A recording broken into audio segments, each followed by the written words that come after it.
monde, ici Nathalie. J'espère que vous allez bien et que je vous retrouve en super forme.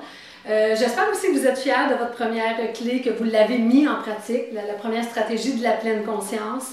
Et là, je vais me répéter, si vous tombez sur cette capsule-là et que vous n'avez pas vu la première capsule qui parlait de la première stratégie puissante pour vous aider à atteindre votre poids santé, et il y avait aussi une capsule avant qui expliquait la structure de base. Pour atteindre votre poids santé une fois pour toutes, pour finir l'année 2015 en Lyon, comme je disais si bien. Alors, si vous ne les avez pas vues, ces capsules-là, allez soit sur ma chaîne YouTube, Nathalie Tremblay, ou sur ma page Facebook, La Coach Motivatrice. C'est là-dessus que je mets toutes mes capsules, donc vous allez pouvoir suivre parce que ce serait important d'aller voir les autres. Alors aujourd'hui, je vous parle de la faim. Écoutez sa faim.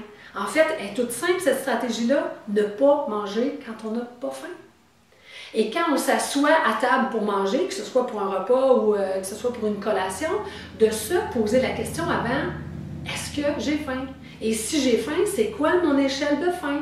Est-ce que j'ai faim à 10 sur 10, c'est-à-dire je suis presque en train de m'évanouir, ou j'ai faim à 2 sur 10 dans le sens que je commence à avoir un petit creux, à 5 sur 10, je commence à avoir des gargouillements. Où est-ce qu'elle est ma faim? Moi, je me souviens, dans mes premières années de mariage, quand j'arrivais pour servir l'assiette de mon mari, puis qu'il me disait « Je n'ai pas très faim, fais-moi pas une grosse assiette ce soir », ça m'insultait. Parce que moi, je venais d'une grande famille, où est-ce que la nourriture était en abondance, où est-ce qu'on ne s'est jamais posé de questions si on avait faim ou pas faim, on mangeait pour le plaisir, on était des gros mangeurs et des gros festifs. Et alors on ne se posait pas la question à savoir si on avait faim, on mangeait l'assiette qu'on avait. Une assiette, c'était faite pour être remplie, et après ça, ben, nous, notre rôle, c'était de vider l'assiette. Et quand lui me disait « j'ai pas très faim, mais en pas trop dans mon assiette », pour moi, ça faisait pas de sens. Je me disais, voyons, j'ai tout fait ce beau repas-là, tu vas en manger juste un peu. Je vous le dis, au début, j'en étais insultée. Après ça, je me suis dit, ah, c'est peut-être un mentor et il est là pour me guider. Et j'ai commencé à faire du cheminement personnel et je ne vois plus ça du tout comme ça. Au contraire, j'invite mes clients à se poser la question. L'image que j'ai par rapport au fait que quand je ne me posais pas la question avant, l'image que j'ai, c'est comme si on appelle le traiteur, OK, pour faire préparer un repas parce qu'on a un party, on a des invités à la maison. La première question que le traiteur nous demande, c'est combien d'invités vous allez être.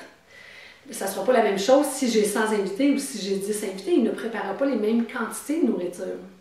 Mais pour moi, c'est la même chose. Quand j'arrive pour m'asseoir à table, faire mon assiette plutôt avant, c'est comme si j'appelais le traiteur. Est-ce que j'ai faim pour ça de nourriture? Ou j'ai faim pour ça?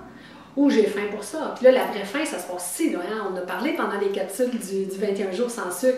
La faim n'est pas dans ma bouche. La faim est dans mon corps. Est-ce que j'ai la sensation de creux? Est-ce que je sais, en fin de compte, si je veux être honnête, je sais, j'ai faim pour ça ou pour ça. Alors, toujours de se poser la question, si j'ai faim ou je n'ai pas faim. Et si j'ai faim pour comment? Okay? C'est comme si j'appelle le traiteur, j'ai faim pour comment?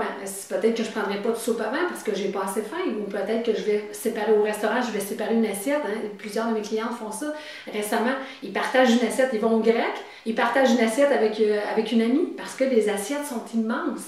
Donc, respecter sa faim, ne pas manger quand on n'a pas faim et manger juste la quantité que ça nous prend. Alors voici, c'était ça pour ma deuxième stratégie puissante. Alors on se retrouve demain pour la troisième.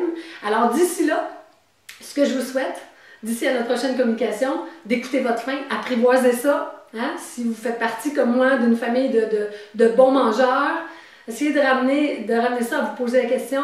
Est-ce que j'ai faim? Et j'ai faim pour combien de nourriture? Alors, je vous souhaite d'avoir du plaisir avec cette nouvelle stratégie et on se voit demain pour la troisième stratégie. À bientôt mes amis! Bye bye!